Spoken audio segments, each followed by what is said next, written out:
चलिए आज mix question पढ़ते हैं कक्षा 10 के लिए, जो कि एग्जाम बोर्ड के लिए इम्पोर्टेंट है। चलिए पहला सवाल, समांतर श्रेणी 3, 5, 7 डॉट 23 या 23 में पदों की संख्या ज्ञात कीजिए। क्या पूछा है आपको? यन। क्या पूछा है? यन पूछा है आपको। ठीक है, इसमें से क्या करते हैं हम लोग है प्रथम पद, सबसे पहले प्रथम पद ज्ञात करते हैं। जो पहला पद होता है उसे क्या बोलते हैं? प्रथम पद। ए बराबर क्या आ गया आपका? 3। फिर क्या निकालते हैं? सर्वांतर। डी को बोलते हैं सर्वांतर। सर्वांतर कैसे निकालते हैं हम लोग हैं? इसको T1 मानेंगे तो इसको T2 मानेंगे, इसे T3 मानेंगे। तो सर्वांतर का फॉर्मूला होता है कि दूसरे पद में से पहले पद को घटाना होता है, यानी T2 माइनस T1। T2 का मान क्या दिया आपको? 5 और T1 का मान क्या दिया है? 3। तो होगा 5 में से 3 दिया 2। सर्वांतर निकल गया आपका D बराबर 2। ये लास्ट पद दे दिया आपको। क्या दिया? यल का मान। यल बराबर क्या हो गया आपका? 23। जब भी लास्ट पद देता है आपको तो फार्मूला होता है कि यल बराबर A plus n minus 1 into D. ये फार्मूला है। यल बराबर A plus n minus 1 into D, यह फार्मूला होता है। सबका मान भरिए आप इसमें। यल का मान क्या दिया आपको? 23। ए का मान 3 दिया है, प्लस n माइनस 1 उतारना आपको है। डी का मान क्या दिया आपको? 2। चलिए हल करते हैं। पहले 3 को जला देंगे, यार रहने दीजिए, अभी देखते हैं। 3 गुणा करिए, 2 गुणे 2n और 2 एकम 2। तो यहाँ तो 23 रहेगा ही। 3 और माइनस 2 कितना होगा? 1। 3 में से 2 गया 1, प्लस 2n। अब n का मान निकालना है तो क्या करेंगे हम लोग की 1 इधर आएगा, तो साइड चेंज तो चिन्ह भी चेंज। प्लस 1 है तो क्या हो जाएगा? वो माइनस 1 हो जाएगा, बराबर 2n। n का मान निकालना है, ठीक है। 23 में से 1 गया 22, बराबर 2n। n का मान निकाला 2 कहाँ जाएगा? इसके बटा में।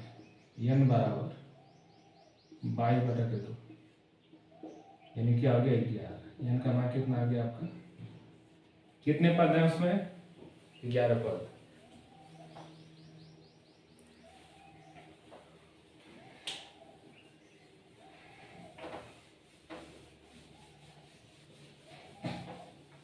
चलिए अगला क्वेश्चन।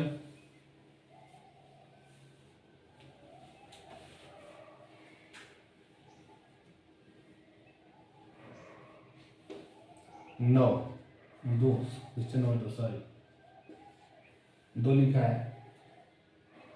3, 8, 13, 18। 3, 8, 13, 18 डॉट डॉट का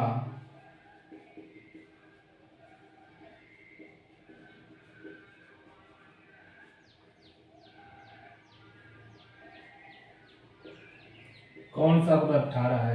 कौन सा पद? 78। ठीक है, इसमें भी क्या पूछा आपको? ये नहीं पूछा है। कौन सा पद क्या है? 78। तो यहां से क्या करेंगे? वैल्यू छाटिए आप। ए का मान क्या दिया आपको? 3। ए बराबर 3। अब क्या निकालेंगे? यहाँ से समांतर निकालेंगे। डी बराबर, इसको T1 बोलेंगे, इसको क्या बोलेंगे आप? T2 बोलेंगे। तो T2 माइनस T1। T2 का मान का दिया 8 और T1 का मान का दिया आपको 3। 8 में से 3 गया 5, ये डी निकल गया।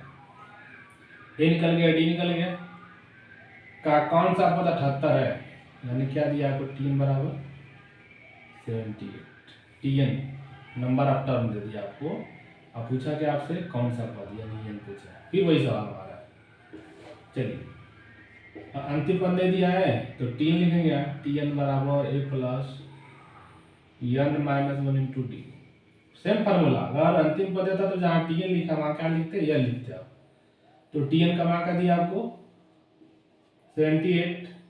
A का मान 3 plus n minus 1 into D. D का मान का दिया है 5। चलिए हल करते हैं। 78 बराबर 3 प्लस 5 से गुणा कीजिए, 5 गुणे n 5 n, 5 1 कम 5, 78 बराबर 8 प्लस 3 -5, -5 में 3 गया -2 प्लस 5 n, -2 इधर लाइए 78 माइनस है तक इधर क्या होगा प्लस हो जाएगा। 78 प्लस 2 80 बराबर n का मान निकाला 5 का जाएगा, 5 इसके बटा में आएगा तो 80 बटा के 5 भाग देंगे 16 बार में कट जाएगा।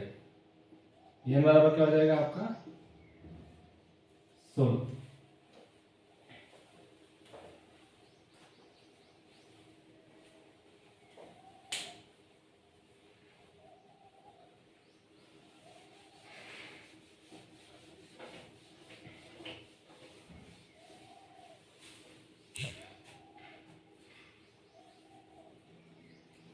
चलिए क्वेश्चन नंबर 3 मिक्स क्वेश्चन पढ़ाना है आपको। व्याख्या कीजिए कि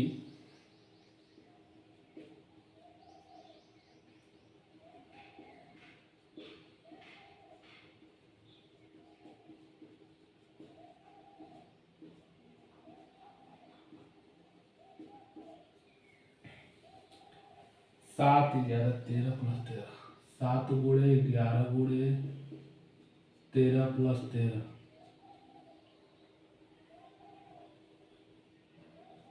एक भाज्य संख्या है।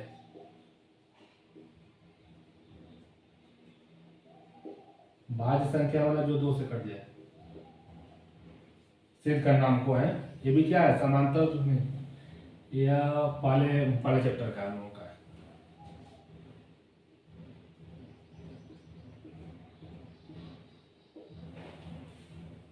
चलिए इस कॉल करते हैं। सवाल क्या दिया आपको 7 गुणे 11 गुणे 13 प्लस 13, दोनों में 13 है, 13 कामन हो सकता है। 13 कामन मतलब 13 को बाहर करिए आप तो 7 गुणे 11 बच गया, यहाँ पे क्या बचेगा 1, यहाँ पे क्या बचेगा 1, क्योंकि यह मान क्या है बाहर आ चुका है। 13 7 गुणे 11 कितना होता है 77 प्लस 1, तो 13 गुणे कितना 77 प्लस 1 78, गुणा कर लीजिए 13 बार 104, 13 7 91, 91 101,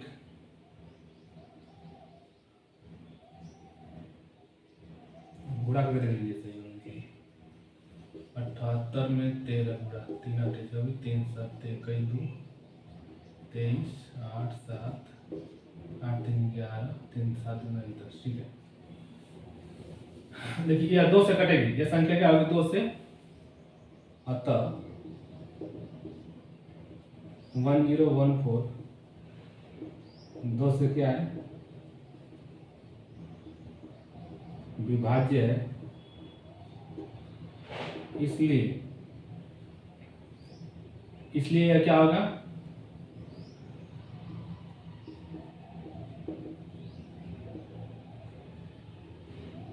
भाज्य संख्या होगी, भाज्य संख्या। यही प्रूव करना था आपको।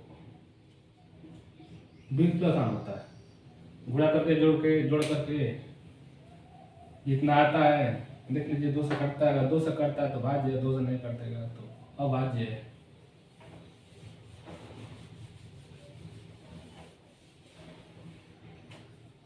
चलिए अगला क्वेश्चन।